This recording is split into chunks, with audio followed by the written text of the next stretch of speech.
Sports Talkline Network is proud to bring you Joshua Griffith. Nate? Yeah, no. Oh, we're good? We're good. Yeah, we're good. Oh. So I am so very happy to welcome back to the show Vancouver Whitecaps CEO and Sporting Director, Axel Schuster.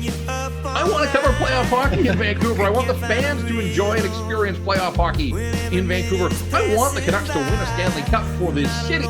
Just, as I said, wild. It's not what you would expect, other than good football, which the NFL, I got to say, they're doing a heck of a job of delivering. You can't diminish what he's done. And this isn't just to be an honorary award. I think the numbers that he's put together on both sides are warranted of an MVP. You went right for the crest and gave it a big kiss as you were running towards the fans. It was so funny, honestly, I always was laughing about players who do that because I'm like, come on, stop this shit. And it just happens out of emotion. Here's your host, Joshua Thank you Griffith. so much to the voice of the Vancouver Whitecaps, Mr. Don Andrews, for that gracious introduction. I am, of course, your host, Joshua Griffith, here on the Unnamed Sports Show. Today, we're going to be talking everything Whitecaps. We have on the CEO and Sporting Director, Axel Schuster, and then we're going to chat with head coach Vanni Sartini on this week's episode. So I'm joined by my co-host of the 90 Plus podcast, which is also available here on the Sports Talkline Network, where we talk sports 24/7, 365. Joined by Ben Righetti as we chat everything about the season, about the organization, and get Whitecaps fans ready for the kickoff against the Columbus Crew, Saturday, February 26th. So before we get into the interviews, of course, we have to take care of some housekeeping. Make sure to hit that like button down at the bottom. Subscribe to the Sports Talkline YouTube channel. And of course, follow me on Twitter at Joshua Griffith 0. Now that we have all that taken out of the way, let's get right to this interview with Axel Schuster. All right, joining us now for the second time, he's making his second 90 Plus podcast appearance. It's CEO and Sporting Director of the Whitecaps, Axel Schuster, joining us from UBC. How are you doing, Axel? I'm doing great. How are you doing, guys? Good. It's a lovely day. The boys are out training. It's nice and sunny. You guys are heading off to Ohio tomorrow. There's a lot to be excited about right now. It is a lot. And it's always the same. A few days before the season starts, the excitement grows and also the nervosity grows a little bit. I was just speaking with Jake Nowinski and said, look, it's crazy. You go into in camp and you say, wow, such a long time before we play. And suddenly the game day is here. And so now we hope that it will go our way. It was a challenging game at the start and that we were best prepared for it. So Axel, obviously, you've been doing this for a long time. Do you still get nervous going into the opening day? I'm nervous for every single game, as long as it means something. And I haven't been here in this club at any game that didn't mean anything. So for that reason, I'm always nervous. And if I'm not nervous anymore, then I'm probably better stop because for me, that would mean, I don't care or whatever. And so I'm nervous. In the right way. Nervosity can also be a challenge or a problem. I think I'm nervous in the right way, hoping that the things work out the right way. So, and still knowing that the first game will not be the last game and that it is also coming in now again into a new season and to go from there.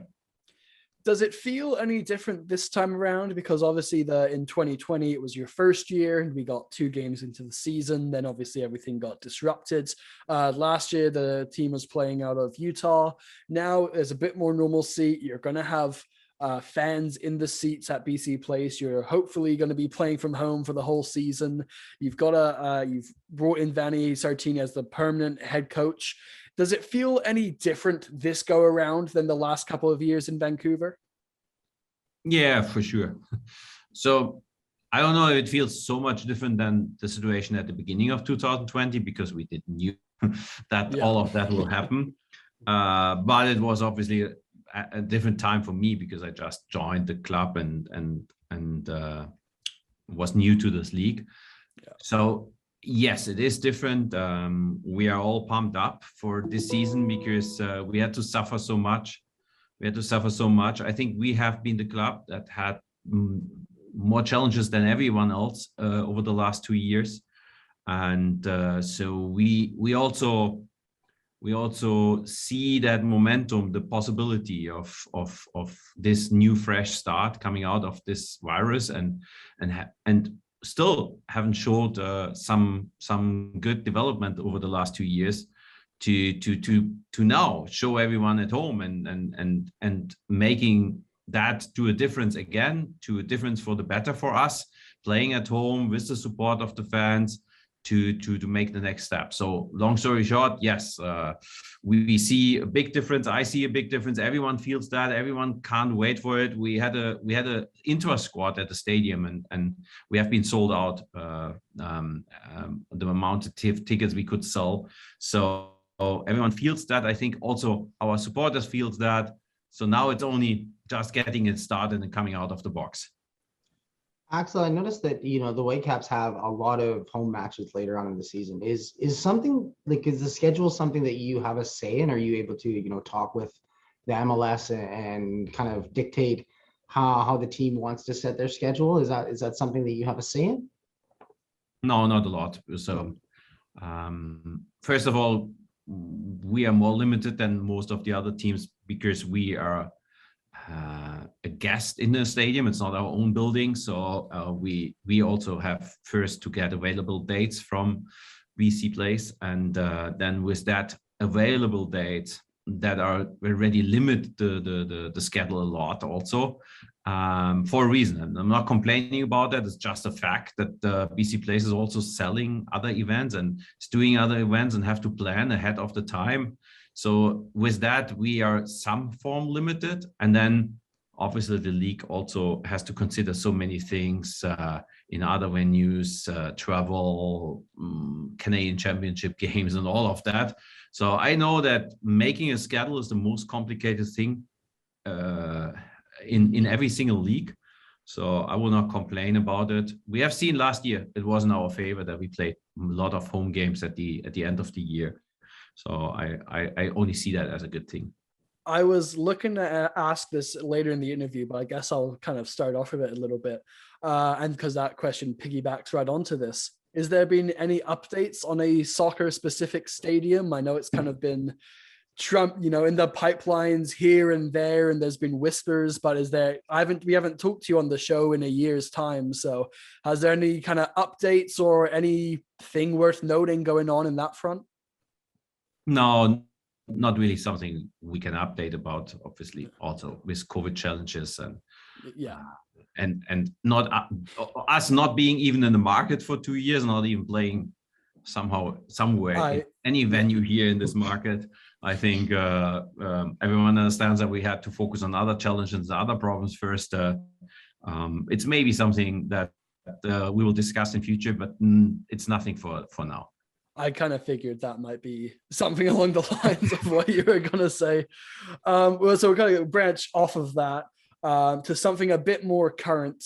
There's about a month's time or so, maybe a little less, for the current transfer window. And we've seen the kind of, not necessarily disconnect, but how under Mark DeSantos, there was a lot more kind of on his shoulders in terms of analytics and scouting. Now you've brought in a number of scouts and a number of departments, and you're kind of overseeing the business operational side of it as well. Is there any new pieces that you may be looking to add or tamper with in this window before it closes? Yeah, we're in general looking for pieces that for any reason we think makes us better and help us to do the next step. And it can be long-term projects, young players with huge upside, and where we think we could be the right place or the right platform for them to grow and to make the next steps. It could be a player that fits exactly to our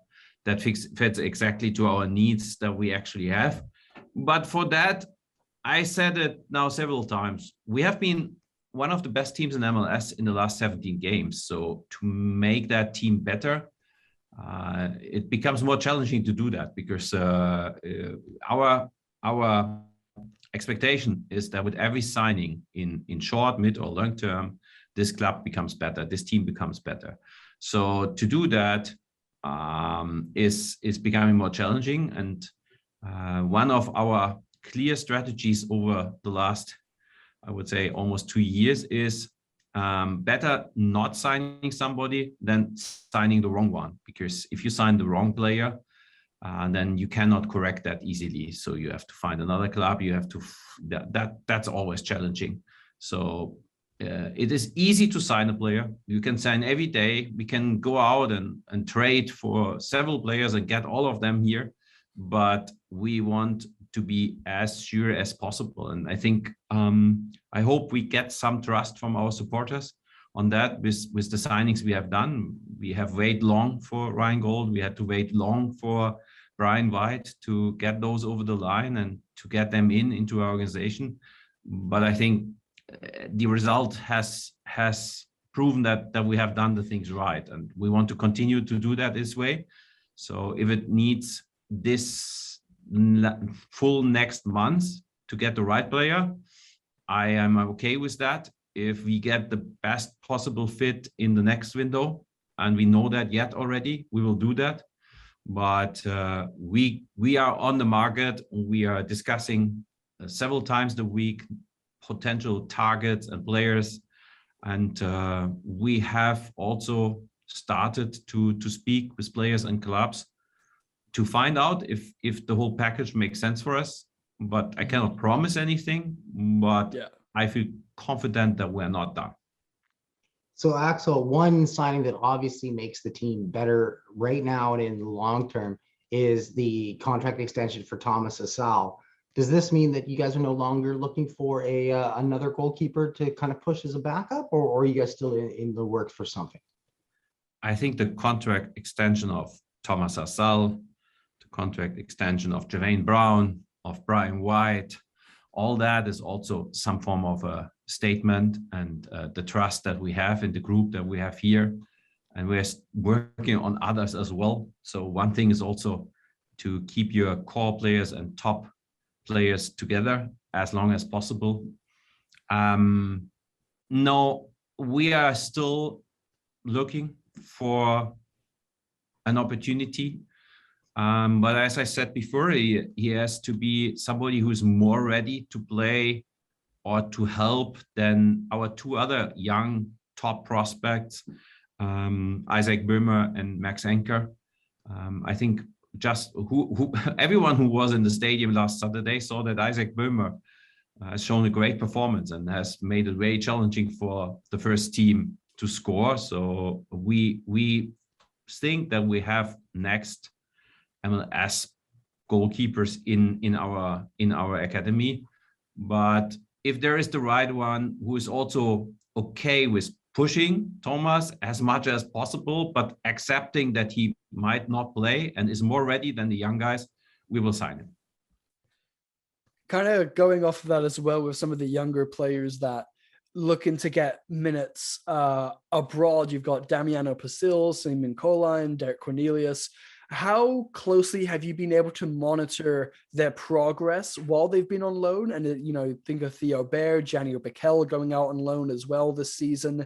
How much have you been able to monitor their progress? And have you seen some progression from those players that have gone abroad that are still contracted to the team?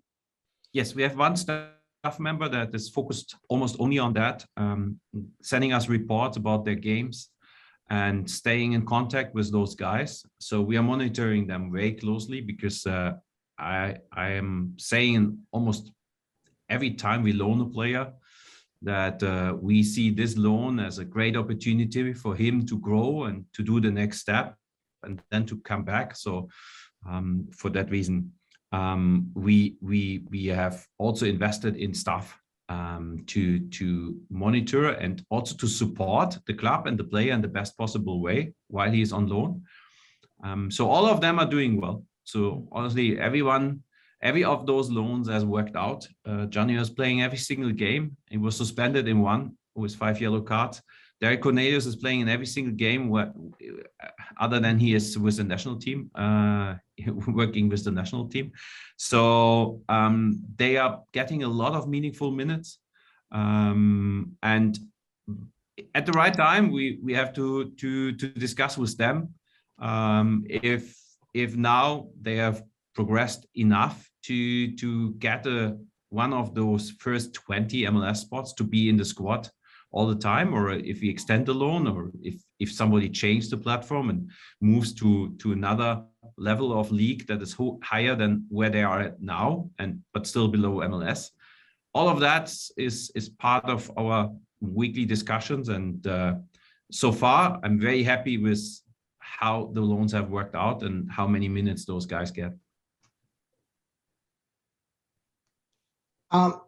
It really seems like you guys in the Whitecaps organization, you mentioned how you get to come back home and you get to, hopefully have a normal start to the season.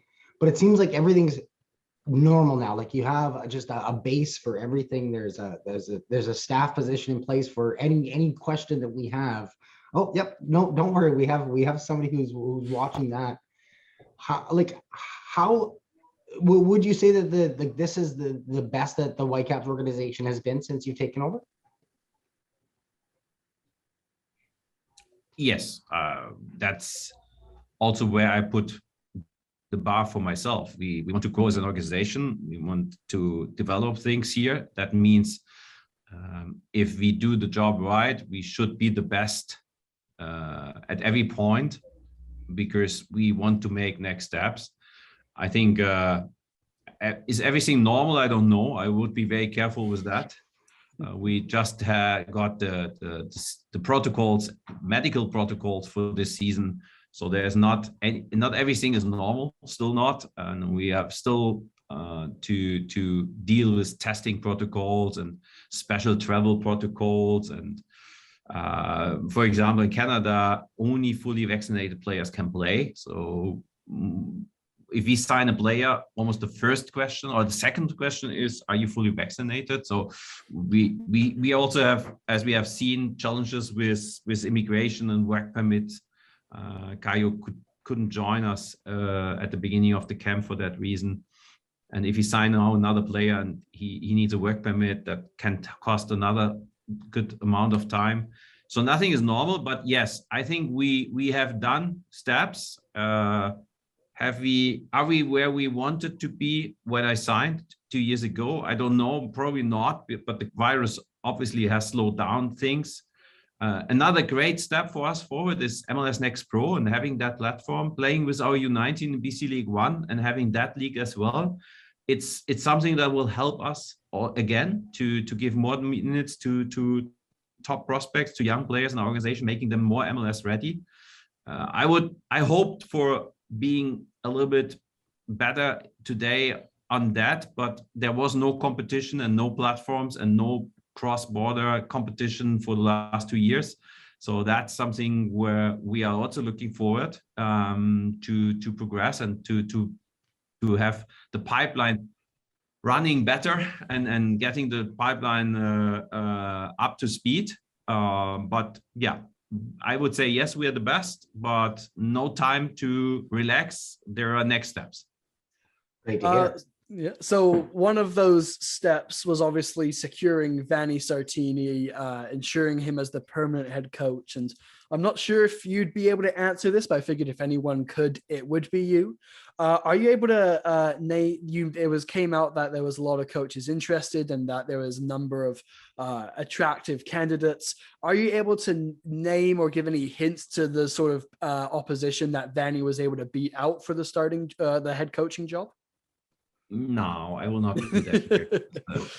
It also, yeah. It was worth a try. I don't know. yeah, of course, absolutely fair. And then maybe in many years we can speak about that.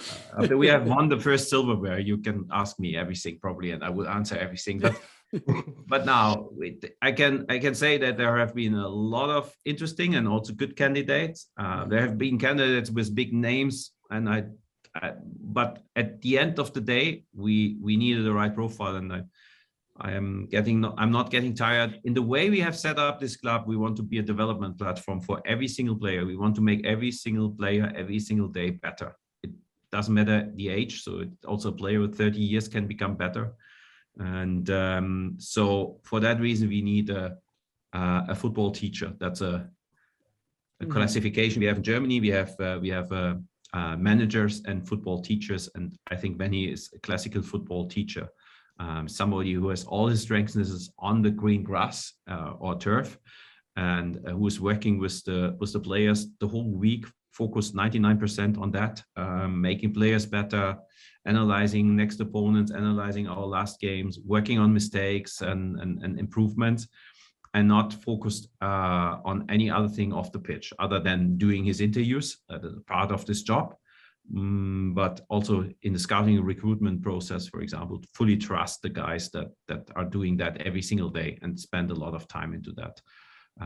Or in the operational team, just trust those guys and say, hey, you plan me the trip the best possible way. I trust that you spend more time into that than I, and then we go the way you recommend. So that's a way how Vanni is, and I think that's exactly what this organization needs, because I have said that very often. We want to build, we want to create, we want to develop our stars, and we don't want to buy them. So I think that's also part of our DNA. And no better person than Vanni right now, with League One coming up, with MLS Next coming up. Obviously he was the director of methodology before his head coaching position right now. So if there's anyone to kind of pull all those strings, and if have so many hands and so many pies as Vanni Sartini does with soccer in the city, you've obviously, and you've got the CPL team coming to Vancouver in a year or two's time. You've got a lot of exciting, obviously the Canadian national team, both men's and women's, doing very exciting things right now. All around, it's a pretty good time for the soccer scene in Vancouver. Absolutely, I think so. I think for soccer in Canada in general. So we want to be a Canadian club. We have the maple leaf on the jersey for a reason. And I think it's an amazing time to work in soccer in Canada. At wherever you work on it, also if you work on a channel like that, because the national team is doing great. We will qualify for 2 World Cups in a row. We have the home World Cup in 2026. The game is growing. Kids are getting excited about the game. More players, or more people, women or boys, girls and boys, women and men are deciding to play this game. More teams are coming. I'm very happy about CPL growing and having more teams, more platforms, more minutes for players in this country. I think where we are at today is really far away from the end of this development process. So I'm very happy to support and to continue to work on that development process in Canada for the next years. Love it. Should be a really exciting 2022 Vancouver Whitecaps season. Absolutely. And I think with that is going to wrap up our chat with Axel for the second time. Axel, thank you very, very much for coming on, both me and Josh. And hopefully all the listeners appreciate it. And we've got, like you say, a lot to look forward to this year with the club. Thank you very much. You too. And let's keep fingers crossed for the home opener. The season opener and the home opener. Best of luck against Columbus, and then at home against New York. Right. All right. So that was great for me and Ben to catch up with Axel, Vancouver Whitecaps CEO and sporting director, about the organizational direction this year, and just Axel's thoughts on everything that he's seen so far in training camp. And without further ado, let's get to head coach Vanni Sartini. All right, making his return to 90 Plus Podcast during episode 63, he incredibly predicted an Italy versus England Euro final before a ball had been kicked, including the fact it would go past the 90 minutes in the final. The one, the only, the king of commercial drive, Vanni Sartini, looking very dapper, if I may say so. How are you doing, Vanni? Very good, thank you.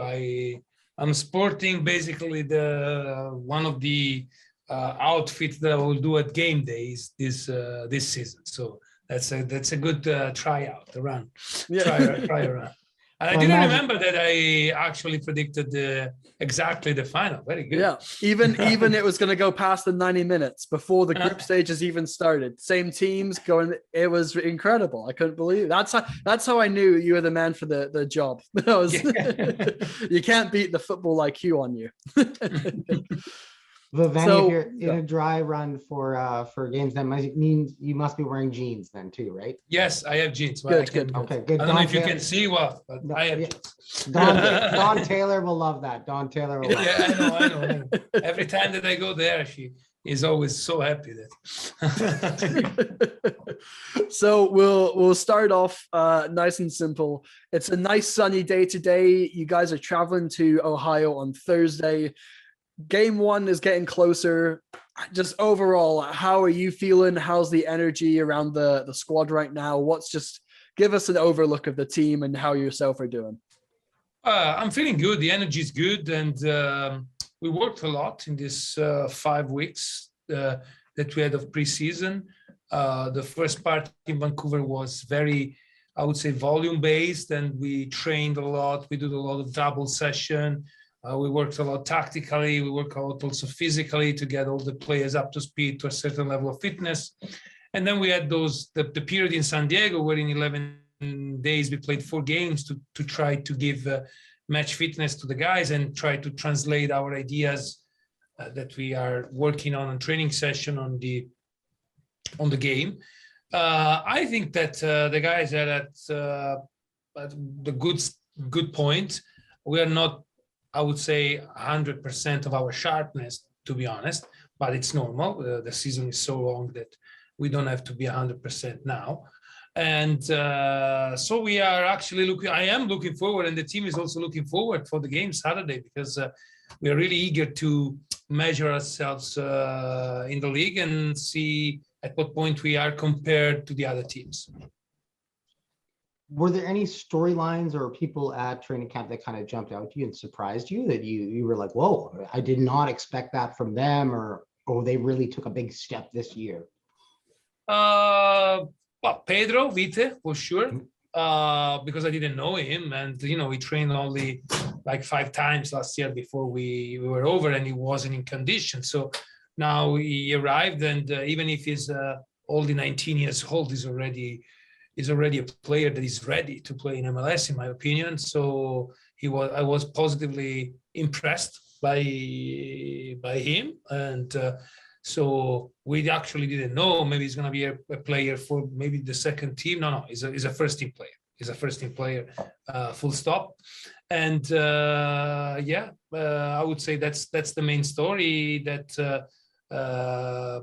caught me a little bit pleasantly by surprise. So going, that was good surprise. You're obviously your first preseason and training camp as head coach. Any negatives, or what was the toughest part of the last 5 weeks with the preseason and training camp? Anything that you weren't quite expecting and maybe you guys weren't fully ready for, or caught you off guard? Anything like that?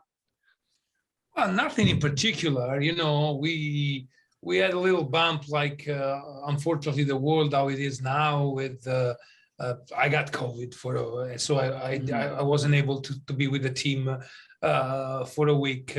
For the first 2.5 weeks, we were in Vancouver because, of course, to avoid the fact to travel to the States and then come back twice. So having a lot of trouble. So, and in Vancouver, at this period of time, it's really hard to have games with a good opposition. So we were the first 2.5 weeks without games. But I would say that it's nothing that is majorly negative.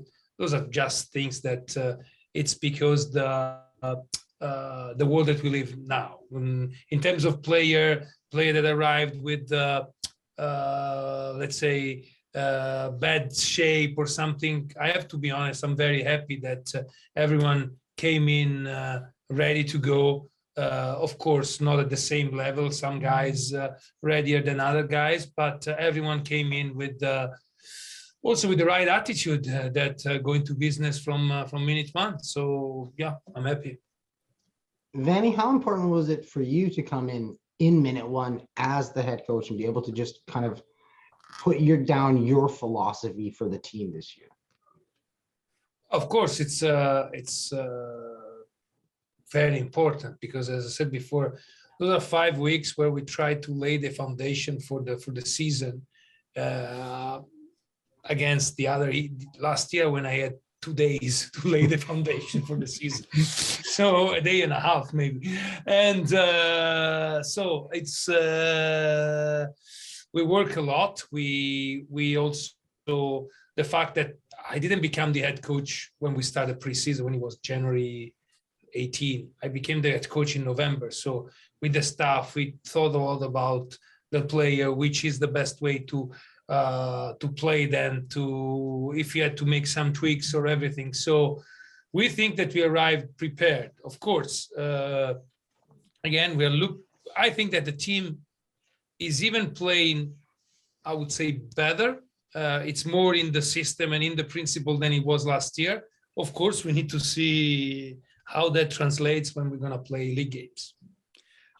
So we saved you a bit of time and we did some scouting for you. We just spoke with Patrick Murphy, who covers the Columbus Crew for SB Nation, and he mentioned that their left back is their Achilles heel of their defense. So I'll leave that with you, and if there's anything coming down the right side for you guys, then we will happily take credit for that. Okay. If our right wing back plays a fantastic game, it's because of you. I would love. I need that in a quote. I'm gonna make sure that we get the credit for this, Vanni.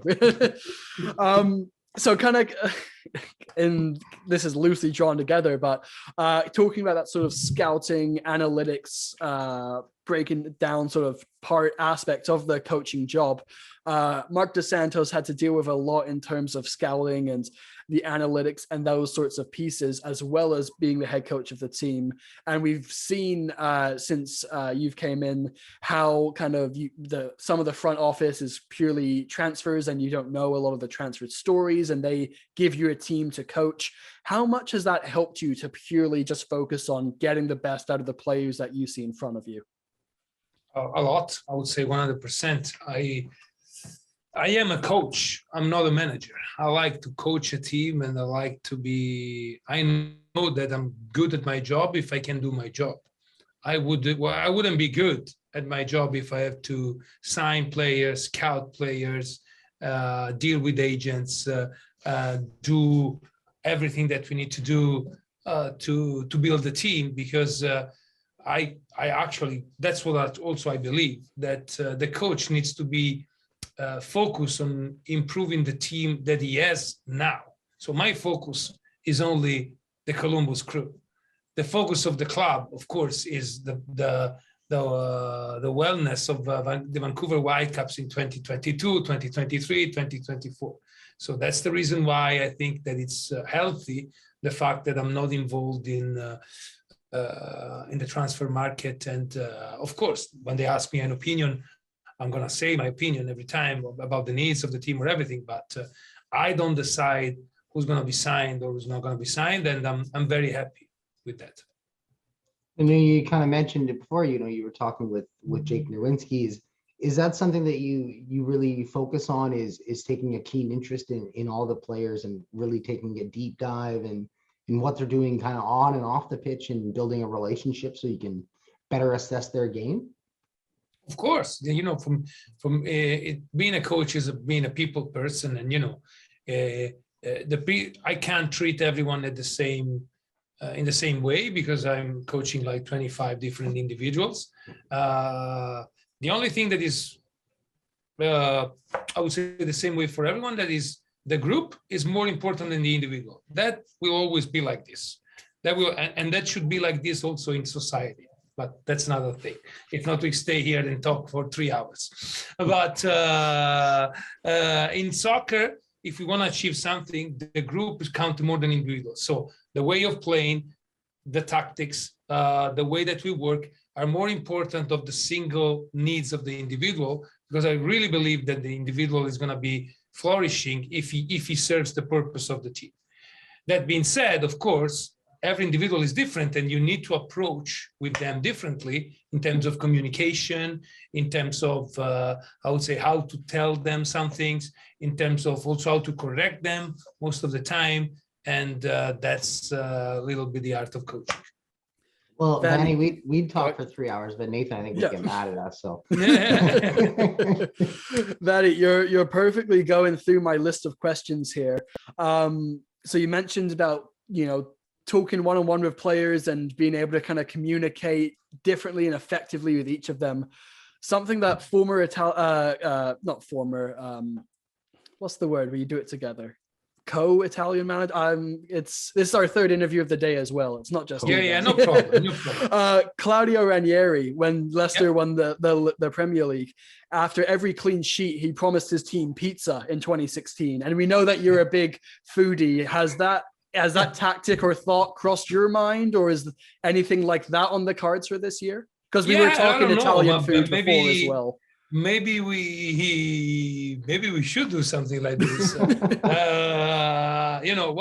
What we actually do, it's we do an internal competition for the training session. So every time that you do, everything at training is being monitored, and everything that he has like a winner and a loser, even the simple exercise that we do. And then the guys, each month we give a reward to a guy that can be, I don't know, a gift card for a restaurant or something like this. But maybe we can do something for the team too. Yeah.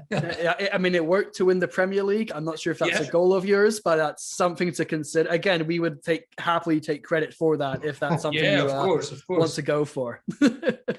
Vanni, who's the most competitive out there in those training sessions, those little competition there's matches? There's a lot of players are really competitive, and it's that's good. It's very good, and it's actually, that's the thing that Ricardo brought in from Clark, because he saw him when he was playing in Columbus. They were doing this, and it actually helps a lot to be, I would say, the best version of yourselves every time, and try to be, even when we do a little possession or sometimes that we have to do small-sided games, the rhythm never goes down, it stays up, because everyone wants to win, and they have that standings that they can see each day at training. Well, one known competitor, and obviously there's been a lot of talk about him this preseason, has been Thomas Hasal. He got the contract extension today or Tuesday, whenever the listeners are listening to this. Obviously that came through today. Been with the Whitecaps Academy since 2013. We just spoke with Axel about the pipeline, and you've got League One coming up. You've got a Vancouver-based CPL team. You've MLS Next as everything as well. For someone like you, and obviously your old role as the director of methodology, how in touch are you going to be looking with a lot of the youngsters coming through as well, in terms of preparation to get to the first team level? Well, I hope as much as I can. We brought some guys in San Diego. I'm gonna be always in keen contact with Nick and his staff with the U23.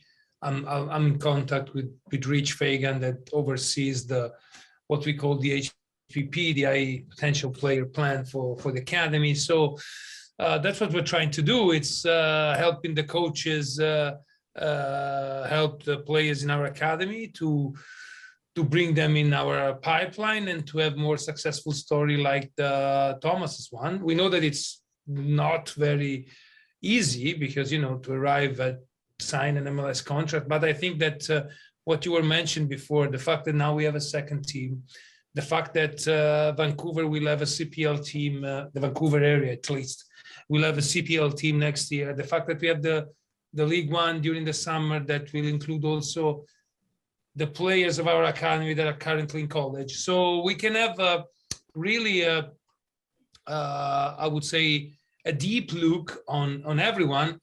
And that will allow us to, I say every time, to invest on players and not to bet on players.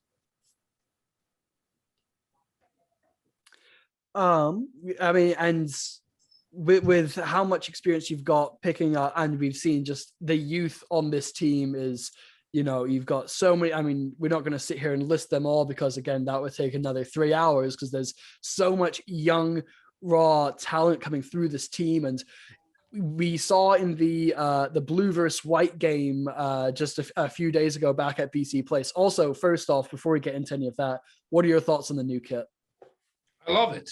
I love it. It's very, I like it. And also it reminds the good old era when the Whitecaps won the NASL. So why not? Yeah, it's always good. Absolutely. You know, keep those championship vibes going with the hoop. So we saw a lot of youngsters come out how important is that for you to see a team, you know, for the most part, a standard starting 11 for you with those sorts of players. And then you've got the youngsters coming through battling. And these are the guys that they're trying to edge out, you know, their teammates in this blue versus white game. They're the guys trying to gain more minutes from players on the same team here. So when you put it all together like that, you see the first team guys, you see some of the youngsters coming through. Was there as much, not necessarily of a difference, but the quality and standard of play, was it as great as some people may have expected, or is it a little bit closer? Oh, you know, it's those games are really important for 2-3 things. They allow the young guys to be in BC Place in front of the fans. For most of them, they were the first time, and also it allowed us to say, oh, you know, some of the guys are really good. And the third thing is that the distance can be a little bit deceiving in this game because for the young guys is the Champions League final. For the pros is just a training session. So it becomes a little bit deceiving. So the most important thing is having this kind of opportunity, but also have probably more importantly, the opportunity for the young guys sometimes to come, the 2 or 3 of them training with us, and also for us to look at them in their environment, because only if you are very good in your environment, you can do the next step. So if I'm a starter and I'm a very good player in next pro, now I can think to be an MLS player, not before. Well, last one from me, Vanni. You know, you mentioned this, the crowd you guys had for the blue and white game. How excited are you to get back to BC Place on March 5th in front of a full capacity? I'm very excited. I'm very excited. I'm really looking forward to be. I'm actually a little bit, well, not disappointment, but sorry that we don't have the home opener at home. So that the first game at home, we need to wait for the second one. But it's gonna be nice. We're gonna play the MLS champions. So it's I'm really excited, and the fans that played such a big role last year, and I really look forward for them to play the same role this season. Can we expect to see you in a suit jacket on March 5th? Sorry? Yeah, not with the jacket, just the shirt. Shirt, jeans, and sneakers. That's all you need. That's the thing. I hope it's gonna be warmer than last game. If it's cold like like the blue and white games, maybe a winter jacket. Well, I believe that's going to be all the time that we have. Vanni, thank you very, very much for coming on here, joining myself and Josh. We wish you all the best of luck, safe travels down to Columbus, and we're hoping for results, obviously, and we'll chat to you through the media availabilities throughout the week or so. Okay, fantastic, guys. See you soon. And we'll see you next week, Vanni. See you next week. Grazie. Bye. Ciao. I hope that everyone enjoyed this week's episode of the Unnamed Sports Show as we chatted with Axel Schuster and Vanni Sartini. Of course, make sure to check out the 90 Plus podcast that's going to be available twice a week as we break down the Whitecaps game that was and look ahead to the match that is coming. This week, we have on Alex Gaye-Ruzik and Samuel Rowan from the Third Sub podcast. And we also have Patrick Murphy, who covers the Columbus Crew for SB Nation. So make sure to check out that episode that'll be coming out Friday, February 25th. I have been your host, Joshua Griffith. This has been the Unnamed Sports Show here on the Sports Talk Line Network. Make sure to like the video down at the bottom if you haven't already. Do all that other fun stuff. Follow me on Twitter. And remember, love sports, all sports.